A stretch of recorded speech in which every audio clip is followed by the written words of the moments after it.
लोकसभेच्या निवडणुका आता काही दिवसांवरती आल्यात। राज्यात ना महायुतीचं ठरलंय ना महाविकास आघाडीचं, पण आता भाजपाने शिंदेंच्या शिवसेनेच्या 2 जागांवरती नजर ठेवल्याचं समजतंय। कोणत्या त्या 2 जागा आणि शिंदेंची शिवसेना त्या जागा सोडणार का आणि काय गणित आहेत या 2 जागांची ते पाहूया। शिंदेंच्या शिवसेनेच्या 2 जागा, लोकसभेला भाजपचा डोळा।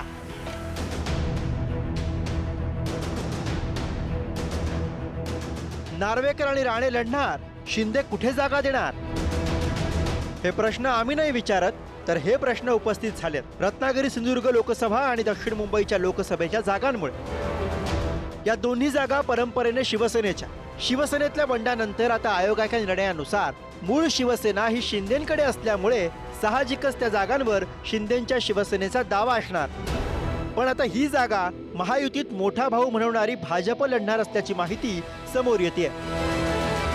रत्नागिरी सिंधुदुर्ग लोकसभेतनं नारायण राणे आणि दक्षिण मुंबईतून विधानसभा अध्यक्ष राहुल नार्वेकरांच्या नावाची चर्चा आहे। विधानसभा अध्यक्ष राहुल नार्वेकरांच्या नावाला केंद्रीय नेतृत्वाच्या टीमने ग्रीन सिग्नल दिल्याची माहिती समोर येते।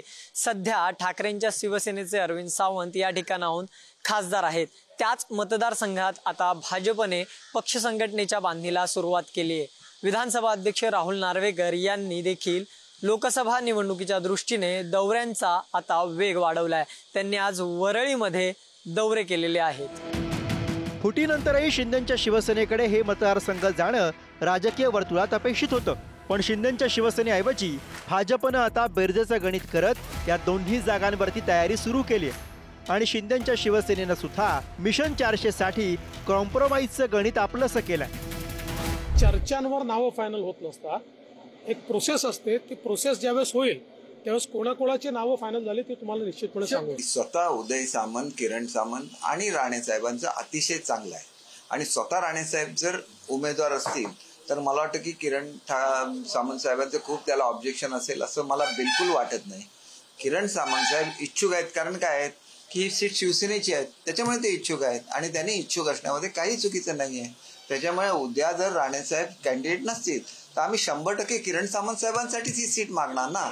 आणि तरी पण आम्ही विनायक राऊतांचा पराभवच करणार, कारण ते मुंबईला बसून राजकारण करतात। इथल्या लोकांची त्यांचा काही संबंध नाही। म्हणजे जवळपास शिंदेंची शिवसेना जागा सोडण्यास तयार आहे असं दीपक केसरकरांच्या विधानावरनं तरी दिसतंय। दुसरीकडे नारायण राणेंनी सूचक विधान केलंय, तर ठाकरेंच्या शिवसेनेनं यावर टीका केली। मी अजून यासंबंधी कोणती चर्चा कोणाशी केली नाही। माझ्या पक्षाच्या वरिष्ठांशी बोलल्यानंतर मी निर्णय घेईन।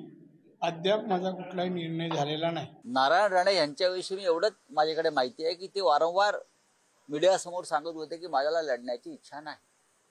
आता ज्यांना लढण्याचीच इच्छा नाही त्यांना जर लढवत असतील तर त्याच्यावरती मी काय मत व्यक्त करतो। जर रत्नागिरी सिंधुदुर्गातनं नारायण राणे यांना लोकसभा निवडणुकीत उतरवलं तर ठाकरेंच्या शिवसेनेचं आव्हान असेल। त्यातही नारायण राणेंचा कट्टर विरोधक विनायक राऊतांचं आव्हान असण्याची शक्यता दाट आहे। मला मांजरा कुत्र्यांना मी घाबरत नाही, हे देश सांग त्याला। कुत्री मांजरांना मी नाही घाबरत आणि निवडणुकीत काशा ह्याच्या कारणासाठी नाही म्हणालो। आता सगळं झालं ना, आयुष्यात मिळालं ना, त्याच्यासारखं काय आहे पुढे पण लोंबकळत राहायचं। काही दिवसापूर्वीच मी लोकसभा लढवणार नाही अशा पद्धतीचं विचार नारायण राणेंनी व्यक्त केल्याचं माझ्या कानावर आलं। एक मात्र नक्कीच आहे की नारायण राणेंना ह्या लोकसभा मतदारसंघामध्ये लढण्याची हिंमत जी पाहिजे ती हिंमतच नाहीये। त्यांना माहिती आहे 1001% पराभव होणार आहे। पराभव समोर दिसतोय पण पळ काढायचं अशा पद्धतीने हे पळपुटे नेते आहेत। दुसरीकडे दक्षिण मुंबई काबीज करण्यासाठी शिंदेंच्या शिवसेनेच्या जागेवर भाजप लढणार आहे आणि शिवसेनेच्या फाटाफुटीच्या वादात सर्वात महत्त्वाचे ठरलेले राहुल नार्वेकरच उमेदवार असण्याची शक्यता दाट आहे। मला जी जबाबदारी माझा पक्ष देईल ती जबाबदारी मी पार पाडीन। विधानसभेवर काम करायला सांगितलं तर विधानसभेत काम करील, लोकसभेत काम करायला सांगितलं तर लोकसभेत काम करील आणि पक्ष संघटनेत काम करायला सांगितलं तर संघटनेत काम करील। दक्षिण मुंबई 2014 पासून शिवसेनेकडे आहे। शिवसेनेतल्या ऐतिहासिक फाटाफुटीनंतर इथले खासदार अरविंद सावंत शिंदेंसोबत न जाता ठाकरेंसोबतच थांबले, त्यामुळे भाजपसमोर कडवं आव्हान असेल। दक्षिण मुंबई लोकसभा मतदारसंघात एकूण 6 विधानसभा मतदारसंघ येतात। त्यापैकी वरळीमध्ये ठाकरेंच्या शिवसेनेचे आदित्य ठाकरे आमदार आहेत. शिवडी विधानसभा मतदारसंघात ठाकरेंच्या शिवसेनेचे अजय चौधरी आमदार आहेत. भायखळा विधानसभा मतदारसंघात शिंदेच्या शिवसेनेच्या यामिनी जाधव आमदार आहेत. मलबार हिल विधानसभा मतदारसंघात भाजपचे मंगल प्रभात लोढा आमदार आहेत. मुंबादेवी विधानसभा मतदारसंघात काँग्रेसचे अमीन पटेल आमदार आहेत. कुलाबा विधानसभा मतदारसंघात भाजपचे राहुल नार्वेकर आमदार आहेत. म्हणजेच 6 पैकी एकूण 3 मतदारसंघात महायुतीची ताकद आहे आणि 3 विधानसभा मतदारसंघात महाविकास आघाडीची ताकद आहे. ही सगळी गणितं नक्कीच दक्षिण मुंबईच्या लोकसभेच्या निवडणुकीत महत्त्वाची ठरणार आहेत. पण याशिवाय महत्त्वाची ठरणार आहे ती जातनिहाय इम्पॅक्ट पाडणारी मतं आणि त्यामागचं कारण म्हणजे कोरोना काळ.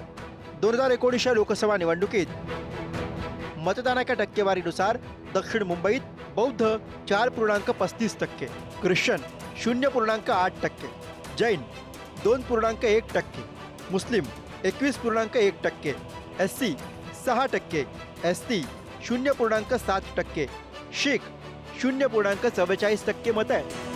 दक्षिण मुंबई लोकसभेत मुसलमान मतदार हा महत्वाचा ठरतोय.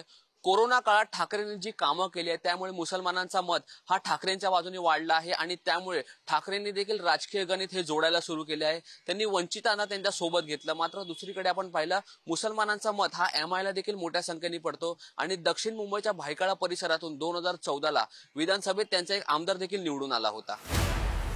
या सगळ्या गणितांवरती दक्षिण मुंबईची लढाई असेल. भाजपनं जर ही जागा शिंदेच्या शिवसेनेकडनं घेतली तर याचा अर्थ भाजपनेही तितकाच विचार केला असेल. त्यामुळे शिंदेच्या शिवसेनेसोबत केलेला कॉम्प्रोमाइज भाजपला फायदेशीर ठरेल की बेरजेच्या गणितात ठाकरेंचा फॉर्म्युला यशस्वी ठरणार हे पाहणं महत्त्वाचं असेल. ब्युरो रिपोर्ट, पुढारी न्यूज, मुंबई.